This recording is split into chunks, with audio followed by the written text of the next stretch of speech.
Narendra Modi vote ಹಾಕ್ಬಿಡ್ತೀವಿ ಈ ಸರಿ. ಸುಮ್ಮನಿರಣ್ಣ Balanna, Narendra Modi vote ಹಾಕ್ಬಿಡ್ತೀವಿ. ಏನ್ ಮಾಡಿದಲ್ಲವ?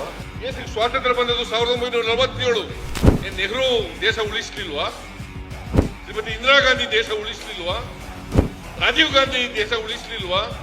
ಈಗ ವಿರೋಧ ಪಕ್ಷದ ನಾಯಕನಾಗಿ ರಾಹುಲ್ ಗಾಂಧಿ ಅವರು ಹೋರಾಟ ಮಾಡ್ತಾ ಇಲ್ವಾ? ನರೇಂದ್ರ ಮೋದಿ ಇದೊಂದು ಸಾರಿ ಬಿಟ್ಬಿಡೋಣ, ನರೇಂದ್ರ ಮೋದಿ ಅವ್ರಿಗೆ ಓಟ್ ಹಾಕ್ಬಿಡ್ತೀವಿ.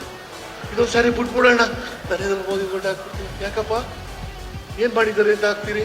ಈ ದೇಶದ ಸಾಲ 182 ಲಕ್ಷ ಕೋಟಿ ಮಾಡಿರಾಕ್ತೀರ. ಬರೀ 53 ಲಕ್ಷ 11,000 ಕೋಟಿ ಇವ್ರು ಬಂದ ಮೇಲೆ 182 ಲಕ್ಷ 10 ವರ್ಷದಲ್ಲಿ ಅದಕ್ಕೆ ಓಟ್ ಹಾಕ್ತೀರಾ? ದೇಶ ಉಳಿಸ್ತಾರೆ, ದೇಶ ಕಟ್ತಾರೆ. ನೆಹರೂರವ್ರಿಗೆ ದೇಶ ಕಟ್ಟಲಿಲ್ವಾ? ಎಲ್ಲ ಕೈಗಾರಿಕೆಗಳು ಸ್ಥಾಪನೆ ಮಾಡಿದವರು ಯಾರು? ಅಣೆಕಟ್ಟೆಗಳು ಕಟ್ಟಿದವರು ಯಾರು? ಇವರ ನರೇಂದ್ರ ಮೋದಿನ? ಈ ದೇಶದಲ್ಲಿ ಗರೀಬಿ ಹಟಾವೋ ಘೋಷಣೆ ತಂದವರು ಯಾರು? ಆಹಾರದ ಸ್ವಾವಲಂಬನೆ ಮಾಡಿದವರು ಯಾರು? ಅಕ್ಕಿ ಬಡವರಿಗೆ ಕಮ್ಮಿ ದರದಲ್ಲಿ ದುಡ್ಡು ಸಿಗಬೇಕು ಅಂತೇಳಿ ಫುಡ್ ಸೆಕ್ಯೂರಿಟಿ ಆಕ್ಟ್ ಅನ್ನು ತಗೊಂಡ್ಬಂದವರು ಮನಮೋಹನ್ ಸಿಂಗ್ ರವರು, ನರೇಂದ್ರ ಮೋದಿ ಅವರಲ್ಲ.